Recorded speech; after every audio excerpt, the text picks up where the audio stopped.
Hi, this is Mia Get Real. This is, I don't even know what day it is. I'm going to read. I never do that. Because I wanted to avoid a copyright. So, disclosure. I usually don't show covers of books either. This is just for today book. I don't know how I ended up in here. I had a lot of stuff. I think I was filming one day before the inspection 2 weeks ago. And was it 2 weeks ago? It was right before Christmas. So Christmas was a week ago. A weekend ago.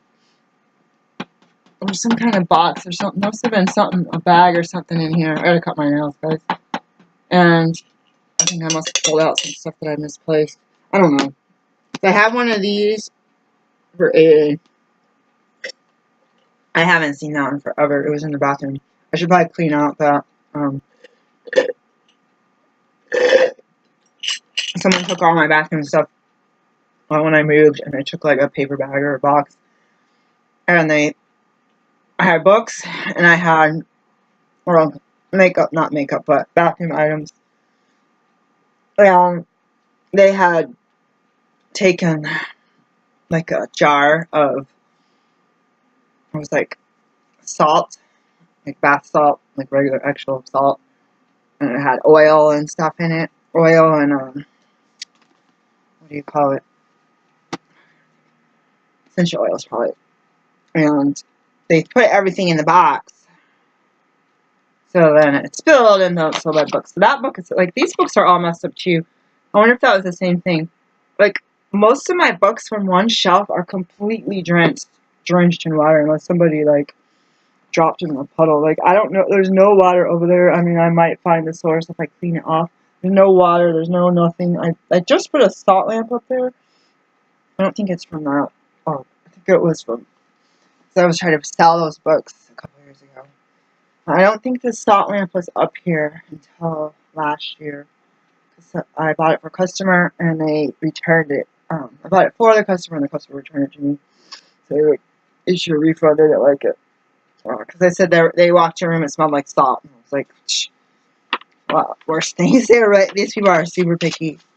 Alright, so I'm going to read from the Just for Today and the date.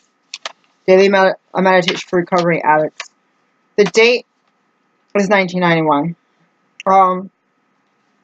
I keep saying that I have addictive personality. I don't like saying that. On the car ride home today, I thought about, was I thinking about food? My kids' food smelled really good. I got them the lemon chicken. I used to get them, I was at the Safeway for my demo. I used to do lemon chicken. No, I don't know if it was just a baked chicken. I don't think they had all the flavors. They had rosemary. Oh, this stuff was in there all day in the warmer. I was like, I shouldn't buy this. Like nobody bought any all day. It was like freaking me out. I'm like, this should not be here. If it says 12, it was 4. I'm like, I think it's supposed to be thrown out. I kind of wish they had put it on half off or something. But I guess what do they do with those? They probably put them in the fridge for the next day. I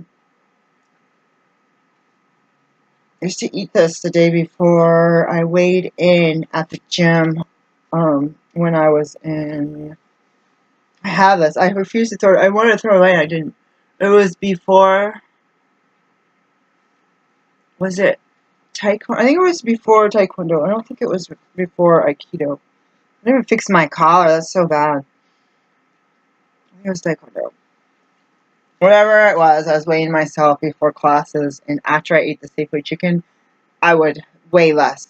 And if I didn't eat it, I didn't lose weight or gain weight, and my weight was going way past 120, or sorry, 220, and it was really scary because this had never happened to me, and my weight was ballooning up, and I wasn't overeating.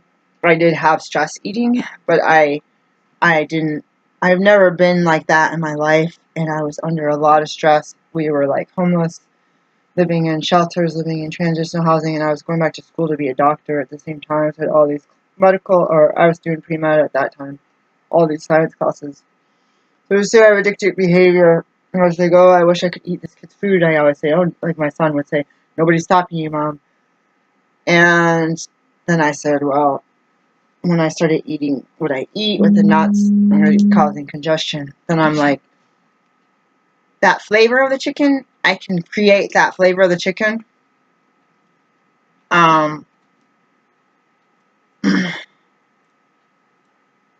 We did that flavor of the chicken. This guy.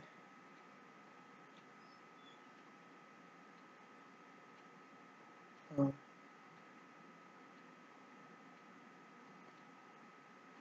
This guy is 100 miles away. I just noticed that. He's too young. Oh. Why not? I bet you look good naked. Okay. No, I don't even know this guy.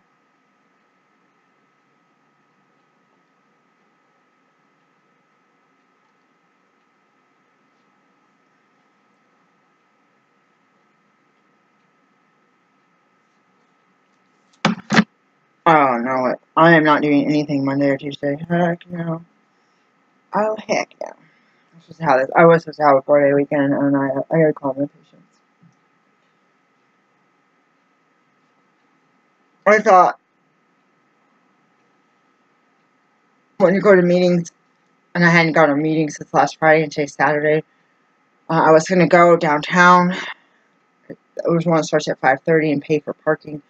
Saturday, there's a synagogue. Some days, if they have activities or events, you can't park in that parking lot. I don't know what to do. I'm kind of freaked out.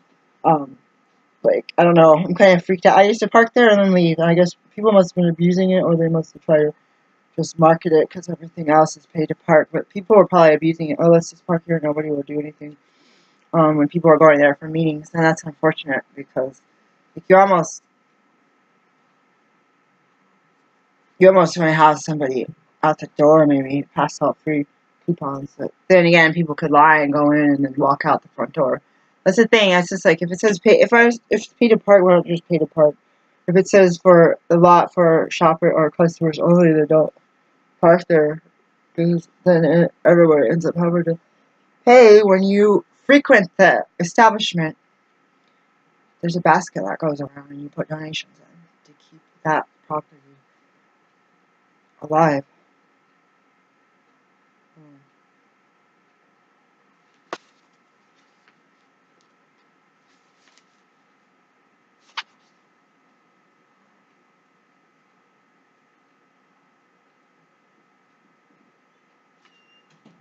So I was thinking when they talk about meetings, like, they're like, oh, you're gonna not go to meetings and you're gonna be, like, relapse. I get really scared.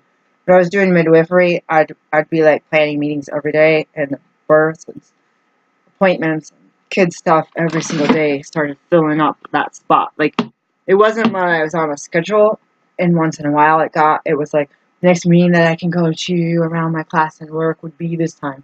And then you get called at birth. You're like, oh shoot. Or you get called in. He's like, oh, I have an appointment right before that. Let me rush there after, even if I'm late. But then the appointment goes an hour long.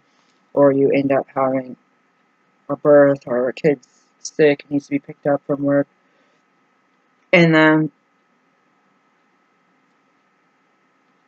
it was, I don't know what year, but it was horrible for me going to meetings. I think it was, well, it was obviously when I was doing the midwifery. It was 2013-14. In 2013, I was still going to meetings. This group we started in 2009 at school, the 9-10 school year. It was,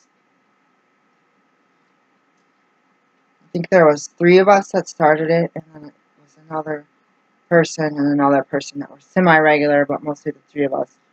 And then we only had, like, I don't know if we even had anybody else come in, maybe one more person.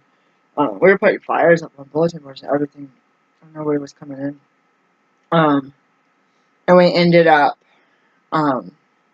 which is surprising, hundreds of people. We ended up keeping that. I graduated, someone else graduated. I stuck around to work there 3 days after graduation and go back to school.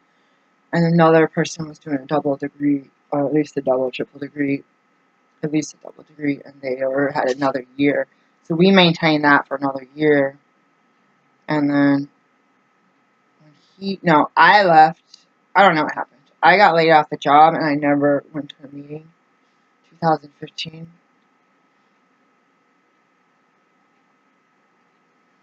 Yeah, because that's when our first boss was there, and in 2000, the end of 2014. And I said I'm running this meeting because we had all our literature or all of our paperwork and stuff. I said I'm running this meeting, and we need to be there a certain day, a certain time, once a week. So she let me do my lunch, and we didn't need a whole hour, so it was like I would do that as my lunchtime. So that was the one time. That's the one time at any job that I said I wanted to do something at lunch. But when I say recovery, I also, it's been 2 years since I really got into, it might have been more than or less than 2 years, because I don't know when I started finding resources online for abuse and narcissism. They call it FOG, but I call it FOGs. Fear, obligation, guilt, and shame. So you have a narcissistic relative, partner, boss, fear, obligation, guilt, and I added shame. They'll make you feel ashamed of yourself, and the public will make you feel ashamed for protecting yourself from this person. So in my book, it's like there is the fear, obligation, guilt, and shame that comes with, oh my God, I can't stop talking and go no contact with the abusive person. But you've tried and you've walked on eggshells and you try to reason with them, you try to seek counseling for yourself or with a group, with them, I mean, as a group, or them by themselves. Not that you would tell them what to do, but you say this issue that you have with me needs to be addressed, whether you can figure it out within, to a higher power, to a counselor, even if it's only a few sessions. And people will say, I don't have a problem, but they don't have a problem in that they don't care how you feel, or they find, if they're narcissistic and abusive and controlling and manipulative, they'll find out how it makes you feel, what their actions are, and they'll keep doing that to break you and make you weaker. So in my opinion, maybe I could add a FOGA. Doesn't sound right, FOGA. A fog. Whatever, I'll figure it out. I'll make it turn into frog. For me, there was an addictive component to being in a narcissistic abusive relationship with somebody near and or far. And for me, narcissism affected me, and abuse affected me. When you have people coming after you, when you have people fighting you, it is that monster, it is that bear, it is that in a movie when you jump, everyone screams in the movie theater. You wear 3D glasses, you think something's falling on you. You get yourself with that nervous system, your heart rate speeds up, your guts stop digesting, which could be another part besides stress, having that fight or flight syndrome. Your brain changes, your chemicals in your adrenals above your kidneys change, your eyesight changes, the hair on your arms change, and I wonder if your sense of smell changes. But it's like our cat would get aggravated, and there would be issues with my ex, and it was horrible. And the cat would spray poop all over everything. It's like everything was defense and disgusting, and it's like they'd leave that cat alone because now it's spewing nasty. Of course, this person caused the issue, and I ended up having to clean up my house I bought with my money. They disrespected my cat. Ugh. And that the only reason I ended up cleaning it, because besides the fact it was be sitting on the wall still, was just get away. The cat's defended himself with a sympathetic nervous system, and it keeps you from killing my freaking cat. And this person, you hear about people hurting animals without justification, like if the animal hurt them or something. And when people hunt, it's like abortion versus murdering a baby. That's really bad. It's like people have animal cruelty that they take a shotgun which I don't know why would you eat? Or can you even eat? When you do hunt or safety, I couldn't see a shotgun inside of a freaking deer. All those little pellets getting everywhere. But you're murdering something. You're killing something. It's allowed. You have a license to do it. You can't go around killing elk and leave on the side of the road. That's a really bad crime. I told my brother's a hunter, and I go, oh, come out here, there's elk. He's like, what the heck am I going to do with the elk? That's too big. I always try all my relatives to come out here. Oh, you like the hunting? Fine, don't hunt elk. I never even saw an elk. There's elk crossing signs on the way to the beach. I never saw elk. Deer, yes, everywhere. Here, West Virginia. Deer, yes. I got nobody ever come and visit except for one relative just tried to stay at my house. I couldn't have it, and it's like you also don't know these people. You have your kids. It's like if I was in college or had my house before I had kids, or had my house and it has like a guy. It's like, okay, we have a spare room. We don't live in a housing program. We have actually space. Come on, But like we did here, teenagers, no space, housing program, lots of rules. And then you don't know the people. Like, the people that visit to West Virginia, we knew them from school. Like, we hung out with them a lot. I wouldn't necessarily allow them in my house now. That's no good. But the house is pretty vacant back then. Somewhat vacant. They had, you don't know who your relatives are.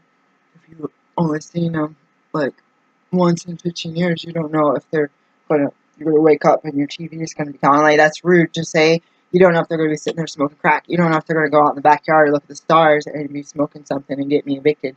You don't know. And if you don't know them well enough, you can lay down rules. But if they have issues, earrings are so obnoxious, by the way. So that's addiction.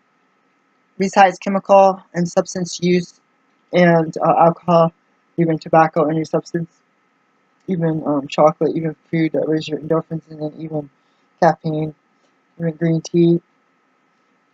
That fight or flight response creates this adrenal. People become adrenal junkies. And I noticed as I was separating from abuse, the further I got away from it, every time an episode happened where they attacked me, my adrenals got all crazy, my sweat started smelling bad. My clothes before that used to smell really bad, but mostly they were used clothes and they reacted. But it was a really bad smell. Some of my old clothes, I should probably get rid of them. I can't even get that, like that brown sweater. I can't even get the smells out of it. I would get off the phone with my one relative, and I would, even doesn't matter, take a shower, put your anything, essential oils, burn incense, and I didn't burn incense back then. I would have that smell to my sweat. And I'd go talk to my kids because I'd be so broken. I'd probably be crying. And they could probably smell that same smell, even if they didn't consciously smell it. It was very strong. It was like fear. It was like if someone could smell, I could smell the fear on you. And you think of primal animals, big cats and stuff. You think of two lions going at each other trying to steal the women or something. Like, you want to know what they smell in each other. They're both like, hey, I'm down, I'm not afraid of you. Or the one's kind of cowering, but it's like, fine, I'll stand up because I want to take a chance.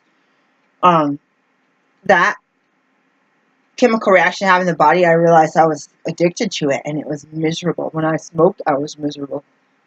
And I kept doing it, repeating it. Not wanting, but because I was repeating it, was insanity. Expecting different results. I wasn't addicted to the results, I was addicted until I had to go away from it. And right now, I get evoked like that from people I know, from my own kid, from people on online dating chats, from people in public, people at work, and it sets me off. And I realized we had several people tell me I can't be a doctor, or I can't even get into medical school. They don't know me. They don't know my curriculum that I've taken in the past to build up to pre-med. They don't know all my experience as a child and as a young adult inside of hospitals, doing work, volunteering, and doing healthcare, even as a child for my paid jobs. They don't know. What they know is that my skin is darker than theirs, and that they're not having a doctoral level degree. And for me, it's very challenging to go when you're low income. And I came from an upper middle class family. It's hard to go somewhere where you're low income, but it doesn't completely block you. And unfortunately, loans make it possible, and unfortunately, loans suck. But when I was doing the YouTube videos where I was saying let's space out my conversations with these toxic people, then I got to synchronize my body so that the parts in between, I was not relaxed because my life has still been crazy, but that certain person was out of my life for a few days, a few weeks, a couple of weeks, and I had that obligation to still call on holidays and birthdays and breaks and certain Sundays, and that became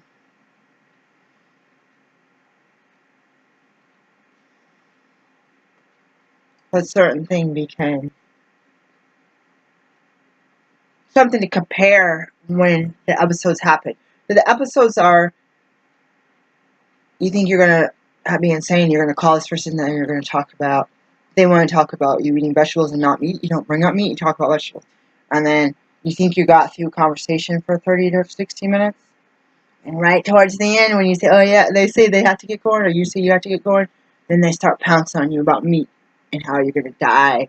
And it's like, you don't even know. I might have eaten meat for 5 years. You don't know me, and who cares? I could be eating meat right now. I'm an adult, and this is my body. And I'm a parent of my children, and it's their body that I'm responsible for. Even legally. If I'm going to deprive them of food, and they'll be malnourished, then I'm legally responsible for neglect. You know, if the only protein that these children can tolerate, because they both can't tolerate beans, one can do some more corn stuff, and the other one can do more bean stuff, but it's very, like, for me, I can't even tolerate either one of those. So it's like, you just throw down a piece of meat, fine, go ahead, you know. And it's got to be cheap, and it's got to be shared amongst them, or when I was eating it. But yeah, they would bring up something, or they would tell me how miserable I am, and how I could never amount to anything in my life. And I would think, it'd be like you have a 60-minute timer. You're going on the midnight hour. You're right at 58 minutes, 59 minutes. Oh, this conversation's going well. And boom, right at the end, they spew their ideas on you. But it's not an opinion. It's an opinion, but it's not like a helpful opinion. It's not constructive criticism. And it could be about what color paper clips. Oh, someone likes gold colored, but you like, or brass or gold colored, you like silver. They could snap, and it's not just a meat, like alpha colors. Snap at you. It's not health. They're not concerned about your health. If you like to wear your black shoes to work, because it's a dress code, they're going to snap at you for wearing black shoes to work because it's a dress code. And you feel so sick and guilty for following the rules. And that, and a combination of everyone always saying, you're wrong, you're stupid, you don't know anything. I'm going to argue with someone about the opioid effect of cow milk in cows to help them raise their endorphins so they continue to eat from their mom and while they're growing, because they need to grow a whole heck of a lot faster than infant babies, human babies. But people eat cheese. I actually had a cheese addiction, and it was just like opioid addiction. I had days, weeks, a month, I don't know, of severe diarrhea. Like, I couldn't really eat. I had to work. I was nauseous. And I know from, was it Trainspotting? That movie with the heroin addicts? And I know as being a doctor to parcue my patients on, if, like, I don't prescribe it. I could if I wanted, but I don't. My patients get overprescribed opioids from their PCPs and their dentist. They don't even question it. Oh, here's some opioids, take it. I'm like, they didn't give you alternate choice. Oh, don't worry. And then they're talking about driving funny and all this stuff. I'm like, dude, seriously. Like, they're talking about driving funny.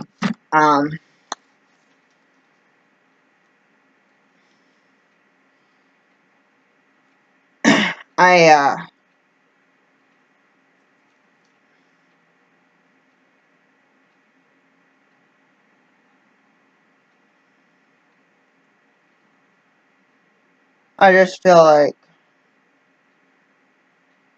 this guy's talking about me skinny dipping and being looking good naked. And I'm trying to decide where I came from. There's water everywhere, and we got crazy, or I got crazy, and there was swimming in the, thank God I didn't freaking drown in Lake Huron. I could have been that idiot to drown in Lake Huron. probably good, even if I was not necessarily sober, that I was afraid to go too deep. In the middle of the night in the dark at a ride. I didn't have no swimsuit, and I didn't get my clothes wet, so you fill the blanks. I used to do all kind of crazy. I did that in a hotel. I don't even know, some random place. Some nighttime at some courtyard of a hotel. Me and my friend were driving from Michigan to San Diego, from Escondido. We ended up Escondido. We were from Michigan. She was from a kind of rural place. I don't really, we were at crazy. It is fun. We were not drinking or anything, and I was just like, I don't know, we could have been doing something else. I was like, I don't know. I was kind of a show off sometimes. Wondering if people were going to be like, who's that screaming out there? Let's peek out the window. That's probably before video cameras too. Because either if there was a security look at your video camera, they'd either be like, okay, look at these girls. Oh my god, everybody crowded around the screen. Or they would be like, kick them out of the hotel and don't give them a refund. But that was pre-video camera time. People probably just ignored the whole fact. That was back in the day, yeah, obviously before pools had quiet hours and closed times. God, I don't know, Michigan just did stuff. Maybe I didn't do it that often. I feel like growing up in that rural area, it's almost like, I haven't even thought about it like this, it's almost like the family you never had, a bunch of peers, and you were just kind of like this organic, if everyone else driving up and down, going back and forth on US 23 and going to McDonald's, and you were doing it too. It was like this organic slime. If everyone else is going to hang out in the woods, to hang out by a bonfire, you're going to go out there and hang out in the woods at a bonfire. And you don't know, if I don't drive, if I did drink, I didn't want to drive, so I never drove. I rarely drove my mom's car unless I knew I wasn't going to do anything weird. Then I ended up getting somewhere and then end up having to get rides home. Which is dangerous when riding back to trucks and stuff, and riding with who knows who. It's like, all I need is to ride home by my curfew, I don't care who. And that's what I hate about rules being really strict. I tell my daughter, if you want to get home, I don't have a curfew. But if you ever need to be picked up, call me, I don't care if I'm asleep. But yeah, when you have strict curfew, you could be driving with some crazy drunk, like kidnapper that you hitchhike on the side of the road just because you're like, oh my god, I got 6 minutes to get home. You gotta think about, as a parent, especially if you were like me and you were being beat all the time when you weren't doing anything wrong. So then I started doing stuff wrong because I'm already getting punished. So you get beaten when you're 9 and 10 years old for no reason. And I got spanked and hit all the time when I was younger, but it got worse when I got to be 5th grade. It got really bad. That's also when I started my fifties, which was really young because I never even heard of a period. I never heard of it. I think we just had done that first. Everyone take their clothes off. We're going to do a scoliosis test. Girls in one room, boys in the next, and we're going to watch videos about maturity and pubic hair. And I was like, I needed this video in 1st grade because I was already having hair on my armpits and hair in other places. And I was scared, and I thought I was dying and that I had some kind of disease. And I had bleeding and stuff, and I didn't know what it was. I thought it was dying from the inside out. And I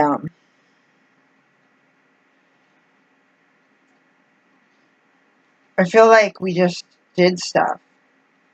Stupid stuff. And we get out to somebody's house, and I was conniving. Get out somewhere and lie to your parent. Oh yeah, this young lady called me and said she got a fight with her parents, had to come to my house and spend the night. All I thought in my mind was, you're in danger, get out of your house. You live in walking distance, I don't have a car, come to my house. I said, I'll tell my mom. I said, I already lied and said that my boyfriend's big shoes were yours and that you were trying to get into my house.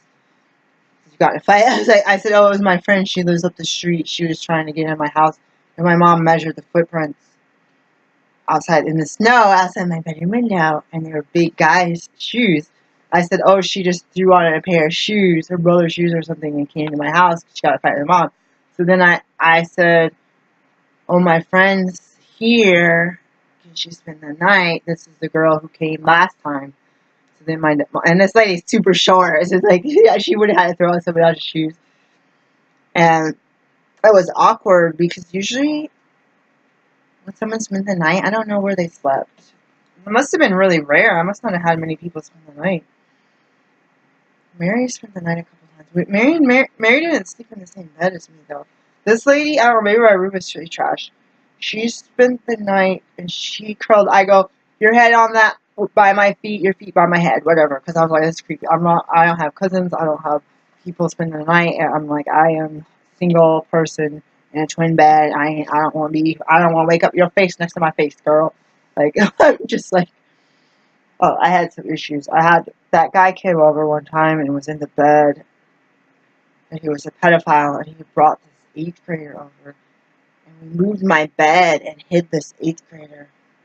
It smelled like pasta and cigarettes. I will never forget that because that was my very first kiss. This 8th grader was in between the bed and the wall on the floor, hiding while I was making out with this guy. He was making me laugh, and they came through the window, and I let him out the window, and my mom probably knew. She probably was like, what the heck is my kid doing? But I always got in trouble. I wasn't allowed to go out with anybody. I wasn't allowed to go on dates. If I would have been, like, if I was a parent and I would have been allowed to go on dates, I would say I would evaluate these people. My mom gave me permission to hang out with this guy. He was a pedophile. I would be like, oh, we're a small town.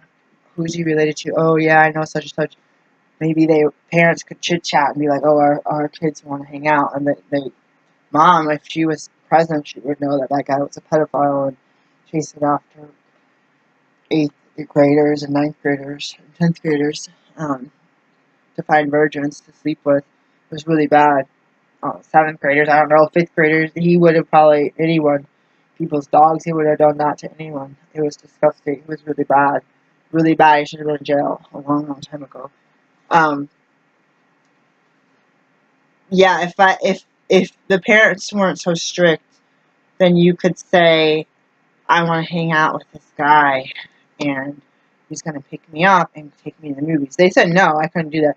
So then what do I do after being punished all the time? And I'm saying I did the wrong thing. I didn't follow the rules. I snuck them in and made out and acted kind of sleazy, and that resulted in me getting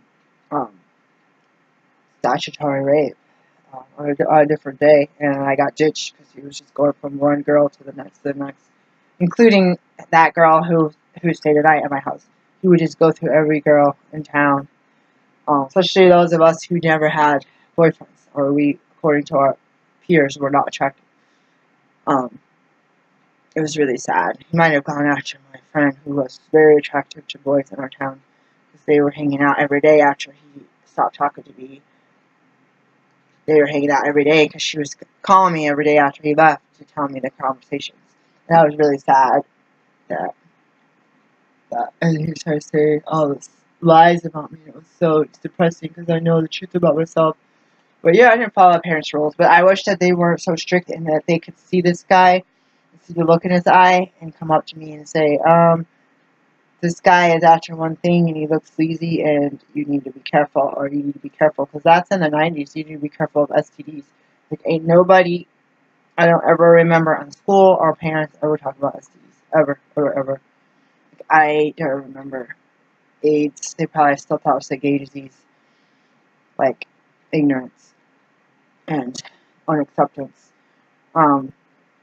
But yeah, that adrenaline rush of being around toxic people, even being around guys like that, that guy and every other handful of guys that I've been with, they were bouncing between homelessness, living out of cars, maybe staying a little bit at their parents', maybe staying at their aunt's house. Maybe, these guys none of the guys, this handful of guys I ever dated my entire life, they were homeless living in a car, or homeless living in the bushes on the sidewalk somewhere.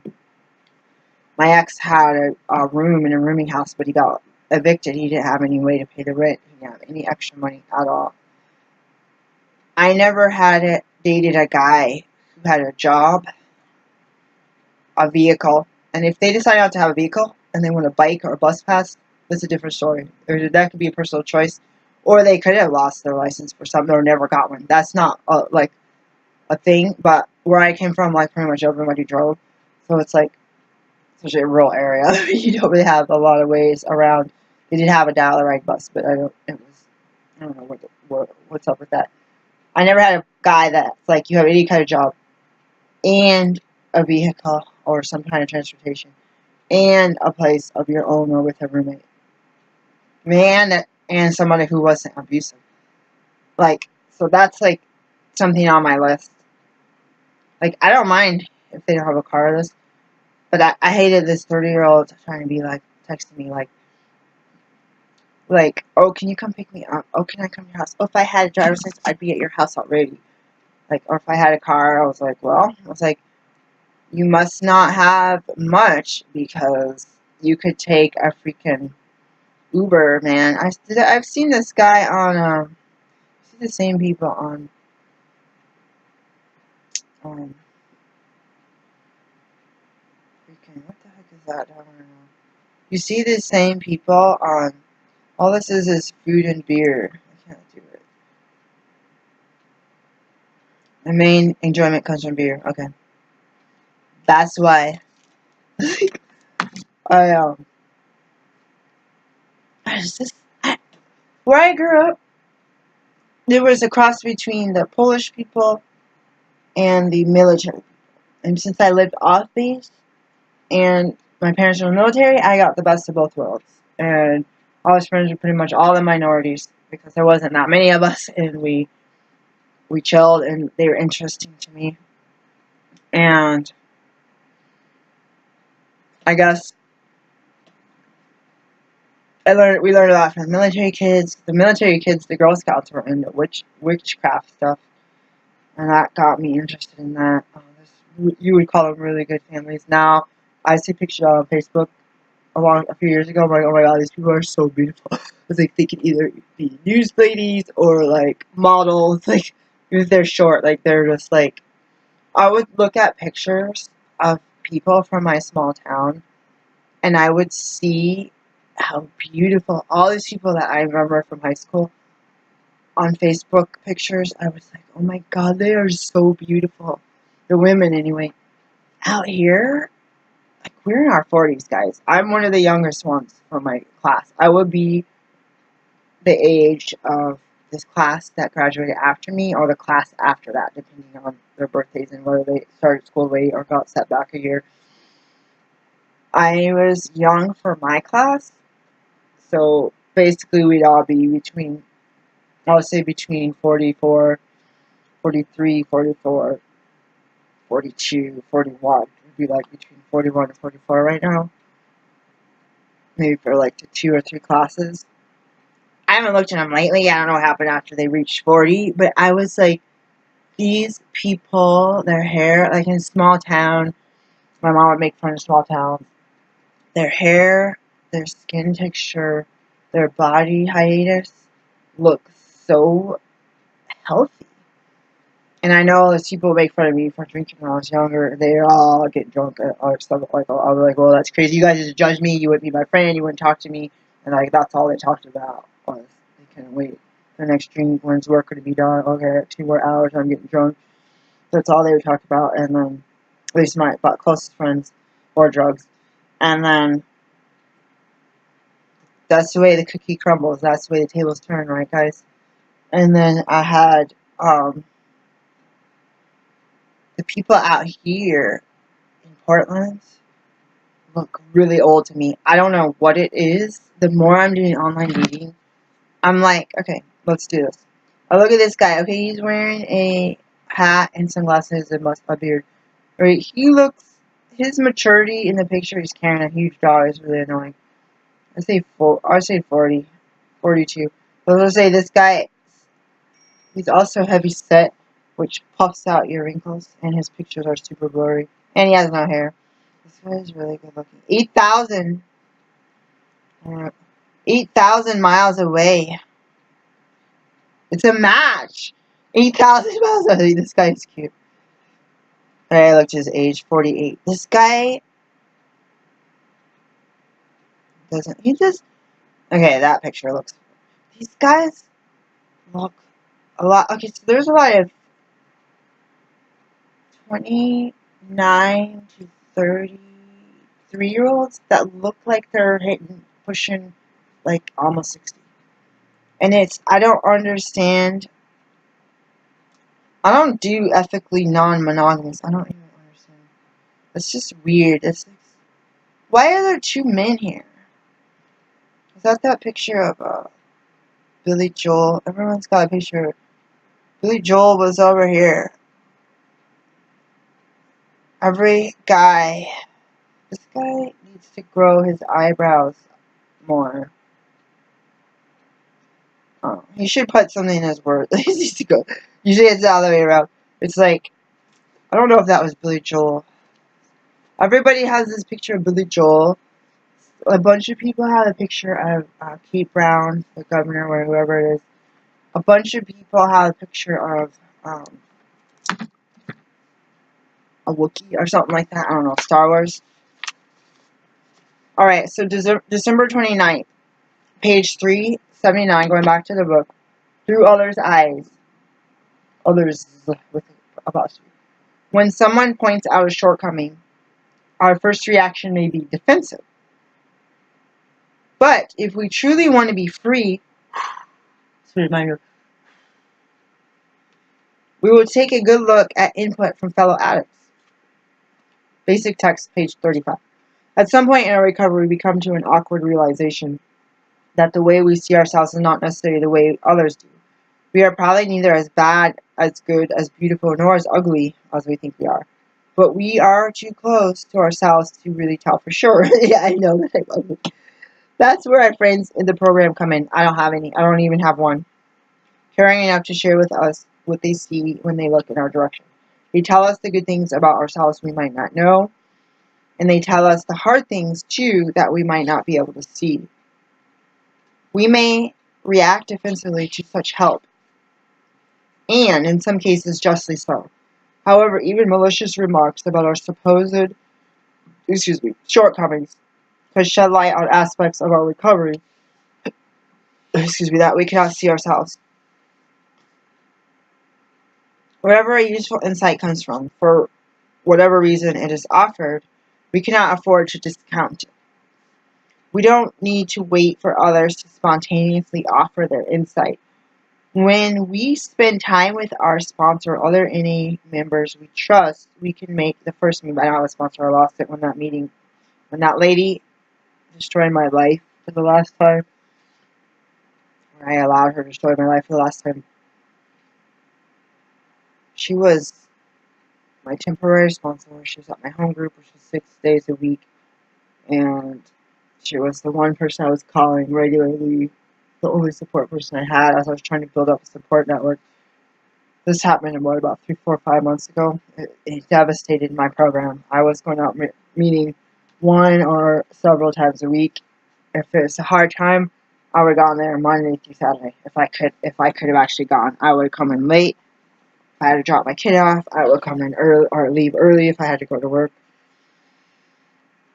People say, I never leave late. I never come late or leave early. But when you got to work all the time and you have kids that have to be at school and you're rushing around getting stuck in traffic, you're not going to turn around and say, forget it, I don't want to come in late. Like that's how I had to run my program. Unfortunately, these people, they got their 9-to-5 job or whatever they know, and they can go to meetings and they just have to be prompt with the way or have good time management. But sometimes you're just like, oh god, I gotta get this thing for work tomorrow. I gotta go to Elias stores to get access to the time. The power went out, something happened. You're like, I'm going to that meeting right after. It's like, oh, I thought it was going to be 30 minutes late, or 30 minutes early, now 15 minutes late. And it's like if you don't go, you're not going to be able to go for 2 more weeks. So that's how I became. I was like, I have to. We just have to just put the pedal to the metal and go. We don't need to wait for others to spontaneously offer their insight. When we spend time with our sponsor or any members we trust, we can make the first move and ask them to tell us what they see about a particular area of our lives to which we are blind. We want a broader vision of our life than just our own. We can have that vision by seeing ourselves through the eyes of others. Just for today, I seek to see myself as I truly am. I will listen to what others say about me, and I will see myself through their eyes. This is one disclosure. I live in Portland, and I'm black, and I'm highly educated, and I don't necessarily act like the ghetto people that people stereotype black people to be. And white women especially get very upset with me because they think I'm uppity. Or they think They've told me that they thought I was up to something, that I was trying to be a certain way so I could rob them. And people have just, like, completely, like, I'd be talking to these guys, they just, like, keep walking, like, people from work and stuff. And later on, I'm like, why'd you do that? I was like, you were really suspicious. I was like, you're from the hood, and you're white. And they're like, well, the people in their hood that are black are kind of fitting this. They're putting themselves in that stereotype. They're raising each other and their kids in that stereotype. And that's not, like, I'm a stranger in a strange land. I might as well be a Martian on this earth. So one thing I would disclose about this, in Pacific Northwest, the women that I found around me, if I'm not from the hood, they make fun of me. If I'm white, or if I'm around whites and I'm black, and you go to a meeting every single week, you don't see any more black people. And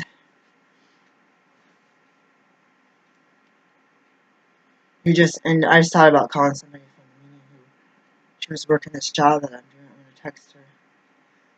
You just feel like, say, a wallflower. You feel like everyone else keeps grouping up and meeting, and you're trying to go up and shake hands. They just keep walking by you, and they give you dirty looks, and they sit in the meetings, they stare at you to be like, what's she doing here? Why is she so weird? Why is she so black? And it's like you want to build a support network. Everyone talks about how they love support network. They never miss this one meeting. They've been going through 22 years, and they got to eat every single time.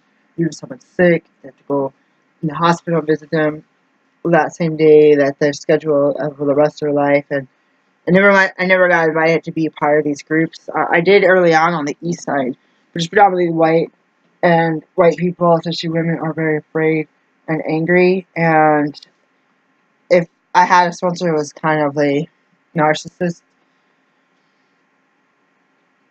there's still a small voice in my heart said, when you're leaving narcissistic abuse relationship and you're going out that onion, the people here are life and death. Get out now. But the people right here, so if this is right after the people you meet, it's like you're still attracting that type of people. So they're going to be a couple notches better than these people. A couple notches safer, but not safe.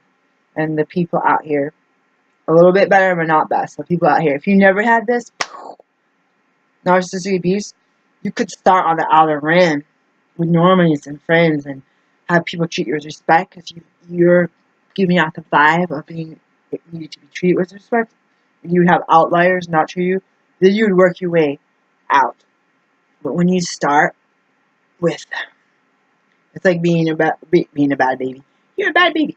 Being a baby who's very sickly and ill and struggling to live in their preemie and they have brain development, it takes a lot more work to keep that baby alive, especially if they're born before 28 weeks. That is 28 weeks. Oh my god, 26 weeks. Oh my gosh. I did perinatology shadowing. There's no surfactant. Even 30, less than 39 weeks. I have no surfactant. Your lungs are stuck together. You're supposed to be getting their umbilical cord blood. But it's like that first breath is like a miracle if they can even get it. And then you gotta artificially give it. Speaking of breath. But yeah, I keep telling myself, don't think of that, don't think of that, don't think of that. A bunch of homeless people, a group of homeless people are in the security was checking them, patting them down, making them empty their pockets. One guy put out a flashlight. And I heard one of the guys say, yeah, I know, you gotta watch everything, you gotta keep yourself, you gotta keep yourself safe or whatever. I didn't want to stare back. I thought I saw someone else trying to get a sandwich or something. They were like messing with their bag a lot. I was like, I don't know. Someone else walked by. I was downtown at the store. Someone else walked by and said the guy was walking out with a bunch of wine. I told one of the employees, they just ignored me.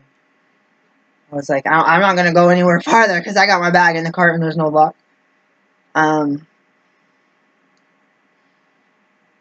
yeah, it's one of those things where it's just like, I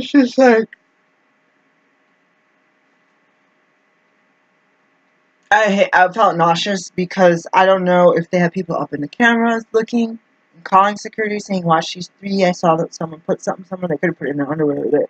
Or they just said, you guys look suspicious or you're fumbling around too much. Let me search you are you allowed to search someone? They weren't even out of the store. And that's what I don't know. But as a black person, I've been searched. I've been gone through my stuff. I have been asked, accused of doing something in these two grocery stores, these two Fred Meyers. I've been accused someone accused me of stealing my own credit card, which I have a double last name, and my whole middle name was on it, and my whole first name was ridiculously long. There was a D missing off the end of my name because it didn't fit on the card. I have my medical license with the same name. It doesn't fit on the card. My wallet one, I had to cut it. They have perforation. I have to cut it outside of perforation. They do not. It does. My name does not fit. I have a long first name, not middle name, and not super long, double long last name. I knew someone from Hawaii that had a really long last name. I will not lie. I never even knew that was a thing. I had someone from India. She had a super long last name that was shrunk down. I never knew that was a thing. That was wild. It's like, teach your kid the whole alphabet. Why? Write down your last name. That's rude, but it was like, wow. How are you going to fit that on a name tag? But I knew how it felt at Walmart, 82nd Avenue in Portland. They would search me every single time that I went straight from the line to the door. Straight from the line with receipt in hand. They would search me every single time. And I watched. They searched every single black person that walked out of that store. At one time I watched, wait for pickup, site to store pickup. They didn't search any blacks, no Mexican. They just only black people. Every single one of us. And that one person that made the biggest deal was a black person. And I don't know if their boss is like, oh, you know, like target black people. It's like, so again, if Boss Redemption is watching, then they knew that I didn't steal anything. Why would I walk out with $200 worth of crap that I impulse shopped and put like a pack of gum in my pocket? Like, why would I go to jail? Like, do people do that? Like, I'm scared to know what people do. Like, if I'm sitting here, I got this stuff, my card's not declined, or I'm paying cash. Like, I got the stuff in bags. I didn't like pay for it and then go back to the store and come out like a shady. It's like I have my receipt in hand, so so you don't have to mess with me. Like, it's really long. It's not like I have 10 bags in my cart and a receipt this short that has 3 items on it, like some pack of gum and some M&Ms and a beef jerky stick for my son. It's like, or my son won't eat the beef jerky sticks. Anyways, but I felt like it was sad when I saw these guys being searched and they're like, oh yeah, I understand. And I would feel targeted. I know a lot of white guys that get targeted like that by the cops and people think they look suspicious. And I was like, sometimes I argue, I said, still, I know what you're talking about because I'm black and I get the same thing. I get racially targeted or my demographic is targeted and people get fearful and they think that I'm doing something wrong.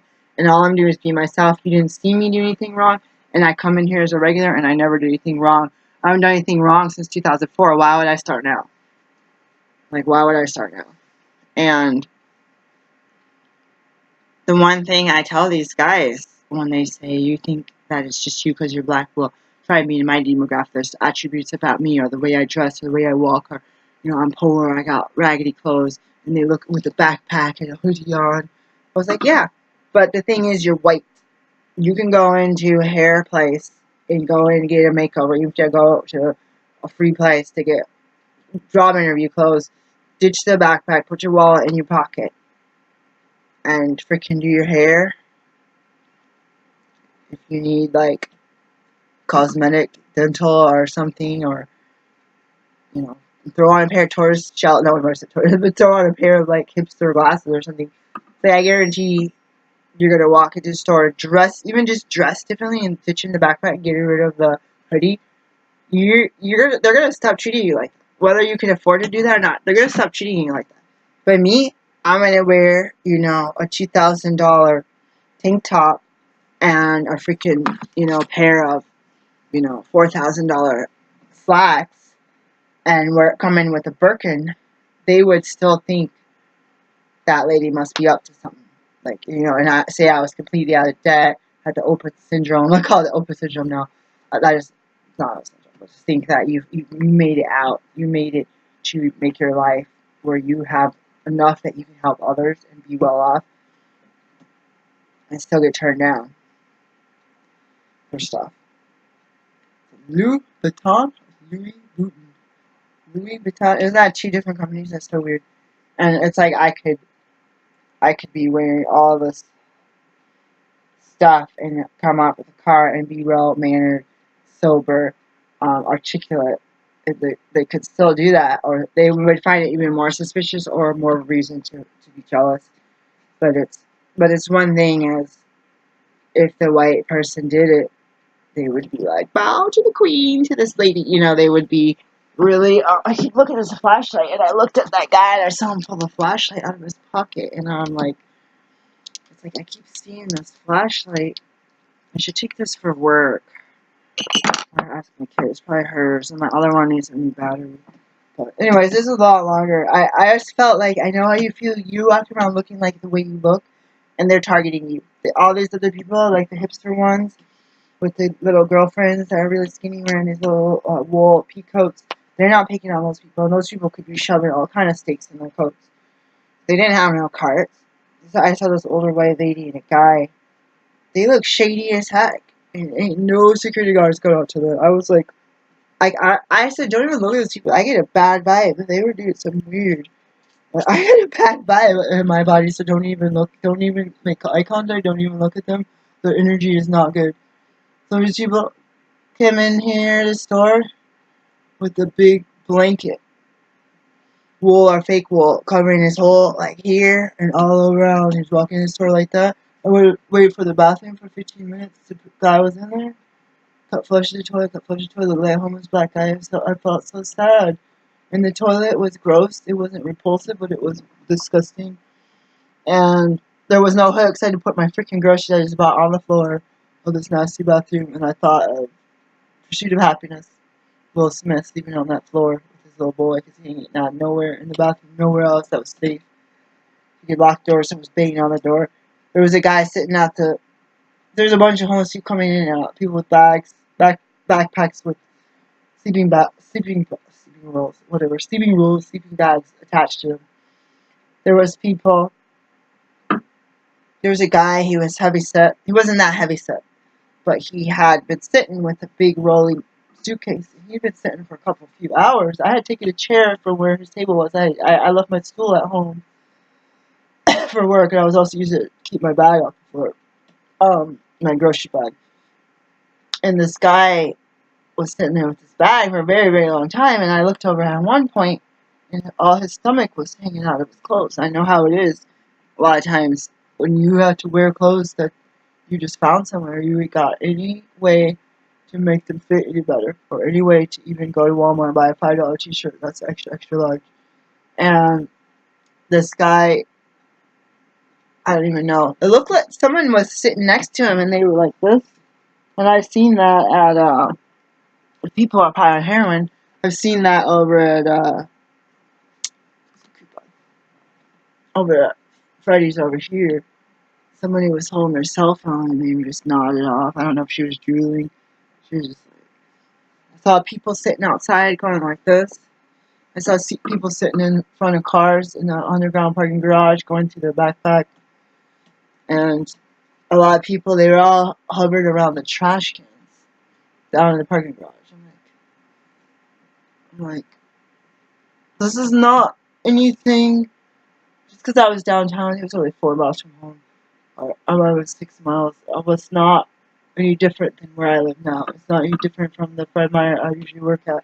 There's no different than if I see the tents from the freeway that are right behind the house and right outside the windows where my kids sleep. If they're tucked in behind bushes, you don't see them as easy. Same people. And I'm just mad that the government is going to try to spend money on a wall. I said, freaking take every city, give them multiple millions of dollars with that same money, build a skyrise, and hire people for at least 10 years out. It doesn't have to be a skyrise, and put in efficiencies. Have I lived that way before? Yeah. Did it suck? Yeah. Was it better sleeping outside a tent? Yeah. Did it have a bathroom, a private bathroom, and a shower? Yeah. For the first time after we got a shelter, after living outside, we had our own bathroom with a private bathtub and shower. I think it had a bathtub and a kitchen cabinet. No oven, but we had to lock our door. Our electric bill. That's the problem. You have bills and stuff, but we gotta take a shower enough. Even if I'm wearing this old crap, I took a shower enough that I can get up and go apply for a job. Even my clothes didn't fit, I didn't get hired until I finally got a job and got hired. Just the people from church or someone else gave me some clothes that were a little more modern and that actually fit because I had gained weight. Someone else lost weight. But some little bit more modern clothes and I got this mirror, which was a godsend because I was looking sloppy in my hair. I didn't have mirrors. It makes a difference. I'm not saying I look good, but I looked real bad. Like, I looked real bad because I didn't know how bad I looked. I was such a hippie. I just went around just like, I don't even know if I'm sober because I'm probably not. And I just go around. My braids were longer. I had a little 19-year-old body. My face was chillax. Our parents were giving me money. I didn't have to worry. Work or time. Didn't have to worry. Stuff was cheap back then. Gas was cheap back then. I just partied and people hated me, so it was really depressing. But I was younger, so automatically, I used to wear hippie clothes. I was like, I would attract that kind of guy back then. I don't know why I'm attracting people that only want hookups. I'm like, ain't there any real dudes in this world anywhere? Anywhere? I am like real dudes. I gotta go. I keep doing this because I eat almonds and I'm having allergic reactions. Like look at her. She's talking about people walking back and forth. She keeps wiping her face. It's just so bad. I have allergic reactions to a lot of things. I wish we could just do that, build a thing, just like I had to move in this place. The second shelter, you had to have kids to live there. And so a lot of these people don't have kids. These guys were on 3 months, more than 3 months of food stamps.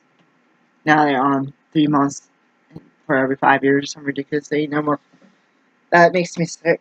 So if some guy was shoving beer or shoving a sandwich in his bag, what if that was my store? And people just rip me off like that. How much of that sandwich is going to go in the trash tonight? Because all that stuff. Nobody was buying the sandwiches and the chicken and all that deli stuff. It was there for 5.5 hours. No one was there buying it. So that stuff is going to go in the trash or to a donation center, maybe. So it's how hard. If I was the owner, I wouldn't want people ripping me off. But if there was a building next door, people had even a community shower or something, place to wash your clothes, place where someone like me could donate inventory, or one of the thrift stores could donate all excess inventory so these guys wash it, get them up off the sidewalk, give them some dignity, give them some warmth. Give them a place that you have this old bed like I have, a raggedy old 1960 bed where I can sit up there with some used blankets, two new blankets. One my daughter bought me, the other one we bought a few years ago. I'm saying 2 new blankets as in everything else is used. Everything else is used for free. Scary using free bedding. You don't want bed bugs or any other bugs or mites or anything. Especially if you can't wash stuff. If you can't afford it or you don't have a washer, it's scary. I think you might get infestation. But these people up off the sidewalk, let them sit in their bed, hopefully more comfortable than mine, with a book from the library free, and say, some dignity. Oh my, go out, the world chew me out, spit me out. My parents, my relatives, my exes throw me on the street. Go in there, fall asleep, get yourself, even if you have a microwave meal, if you want to be like me and eat a bowl of fruit,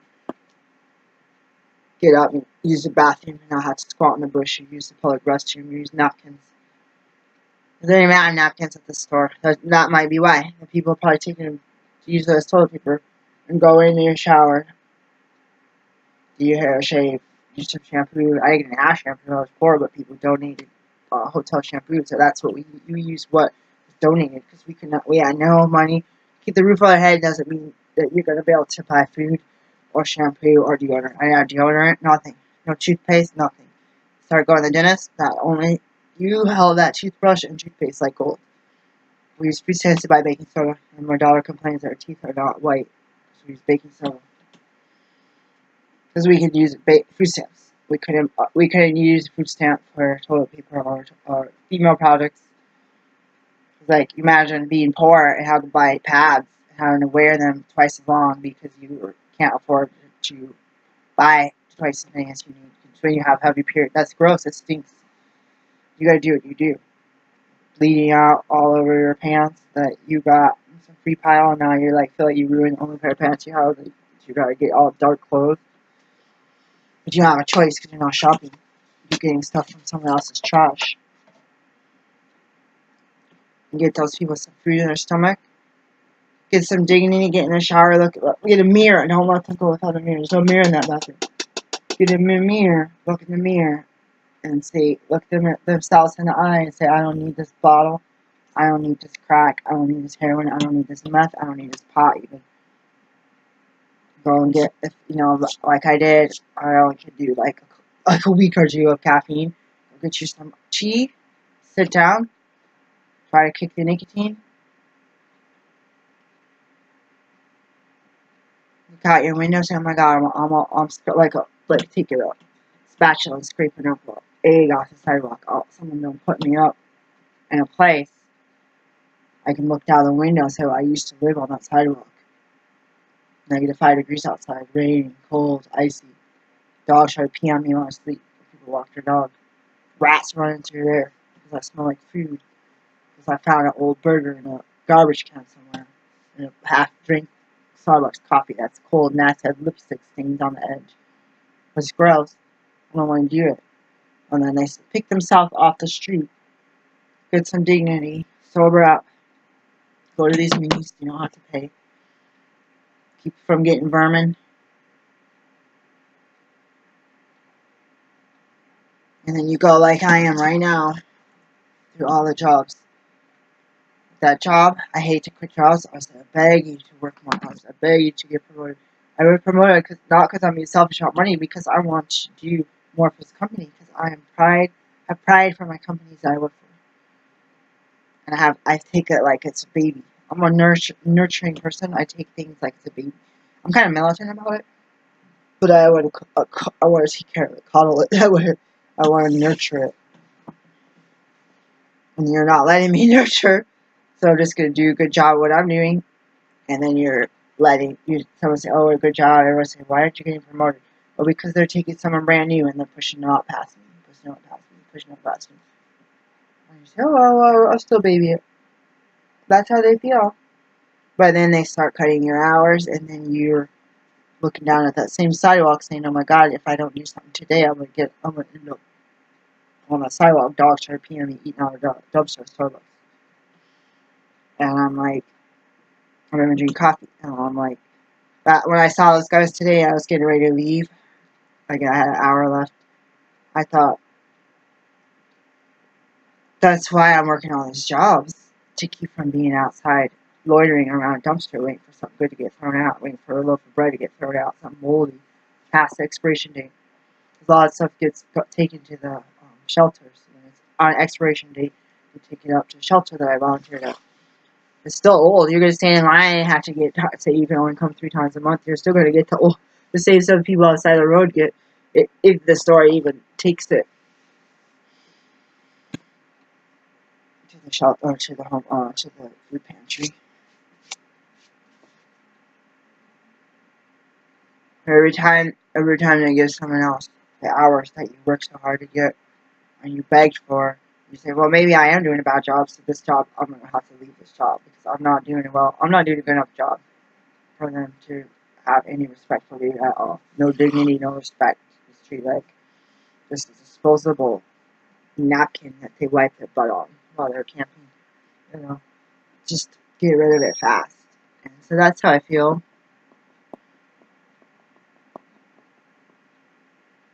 It's like you save somebody's butt a bunch of times. You do so much to bend over backwards, and they don't recognize it, but You're not looking for a pat on the back. What you were looking for is to be treated like a human. Now this job say, can you give me more hours? And then they cut your hours in half. So I was like, do you think they're doing that on purpose? What if you asked for less hours? One guy was asking for less hours, and they were giving him so many hours, he just didn't go to work. I don't even know if he lied and got paid. He just was like, no, I'm not. I told him I'm not doing it. I was like, I've been begging for hours, and I could walk to the store that you're not doing work. So you have all these events that aren't being done, and I'm sitting at home about to starve to death. So someone's like, yeah, maybe that's what they're doing. Like, they're giving you the opposite of what you want. And they really like this guy because he's charming and flirty. And I'm like kind of militant. And I'm like, oh, I'm so nice and kind. I gotta go. I feel sick. I'm not gonna lie. I was going to a meeting. I was going to go to my office to check the mail. I feel so sick right now. And it's time to stir my food. Bye-bye.